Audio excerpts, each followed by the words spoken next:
Hai, kembali bersama Delano dalam channel Selalu Ada Harapan. Pada video kali ini kita akan membahas mengenai faktor-faktor yang memengaruhi pembentukan self-esteem. Ada individu yang memiliki penilaian diri lebih sehat dibandingkan lainnya. Salah satu faktor penentu penilaian diri ini adalah kompetensi dan perasaan berharga seseorang. Jika seseorang merasa memiliki kompetensi atau keterampilan yang baik sehingga mampu berkontribusi pada lingkungan sosialnya, maka penilaian diri mereka cenderung akan tinggi. Dia merasa diterima dan keberadaannya diakui oleh sekitarnya.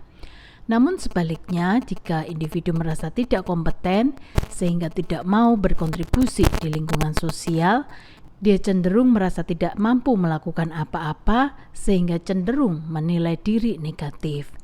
Nah, masih ada beberapa faktor lain yang mempengaruhi pembentukan harga diri menurut Delamater dan Myers. Misalnya, yang pertama, pengalaman dalam keluarga. Interaksi antara orang tua dan anak merupakan faktor penting bagi perkembangan harga diri.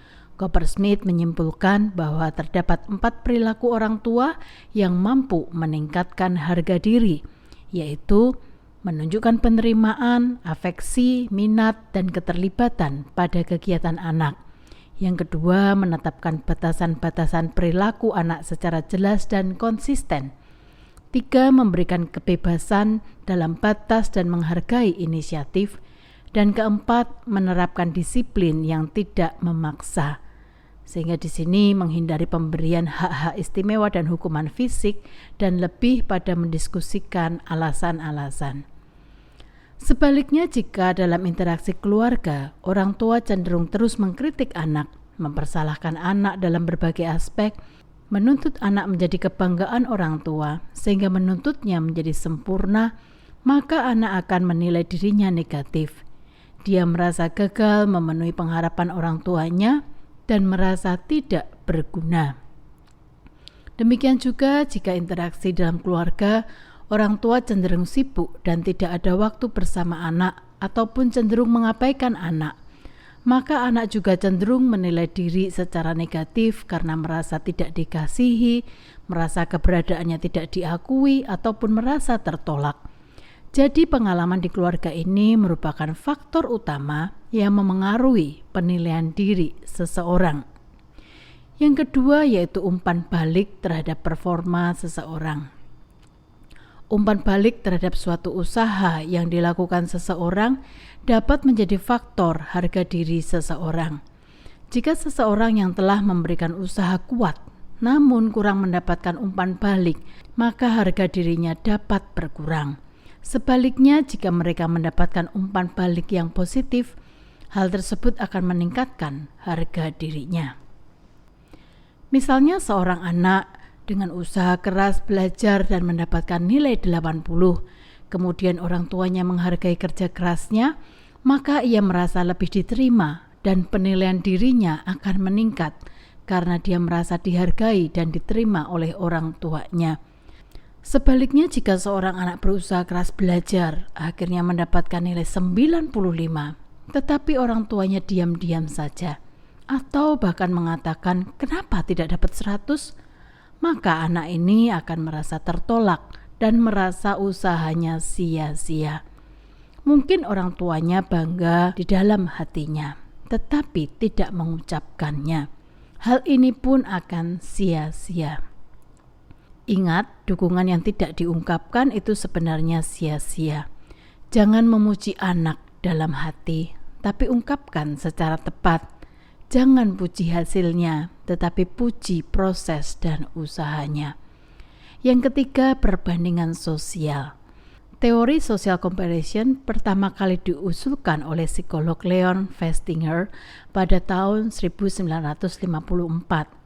Social comparison adalah suatu proses sosial di mana seorang individu melakukan perbandingan akan dirinya sendiri dengan orang lain. Proses social comparison melibatkan orang-orang yang mengenal diri mereka sendiri dengan mengevaluasi perilaku, kemampuan, dan sifat dengan orang lain. Kita biasanya membandingkan diri kita dengan kelompok teman sebaya atau dengan orang yang serupa dengan diri kita.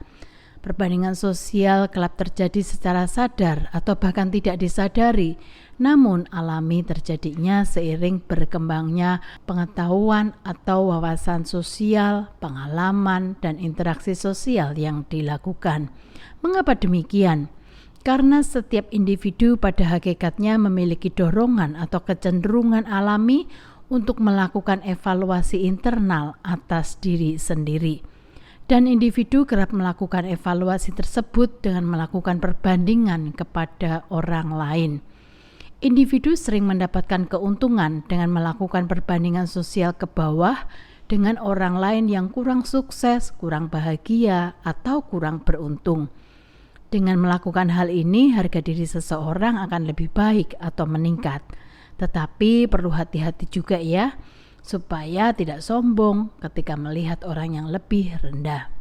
Jika kita berada di posisi yang rendah, kadang akan cenderung membandingkan diri dengan mereka yang lebih beruntung, lebih sukses, dan lain-lain. Hal ini bisa membuat kita minder, tetapi juga bisa memotivasi kita untuk lebih berjuang. Jadi, baik membandingkan ke atas ataupun ke bawah, perlu hati-hati. Jika perbandingan ini makin melukai harga diri kita, sebaiknya mulai mengevaluasi kembali dan menghentikannya secara bertahap. Lebih baik belajar menerima diri dengan segala keunikannya dan mengembangkan potensi dengan apa yang ada pada diri sendiri. Jadilah versi terbaik dari dirimu, bukan jadi versi orang lain. Oke, sampai di sini video pembelajaran kali ini. Salam dari Delano dan ingat, selalu ada harapan.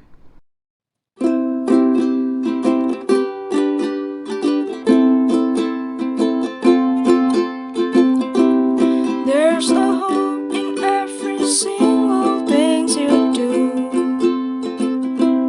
There's a hope in every single thing I do. So don't give up and face all things in front of you. Just pray and do your best in every single thing you do. Even if you face the stormy cloud and you feel sad, lonely and down, just remember that you're not alone. There's a hope in every single thing you do. There's a hope in every single thing I do.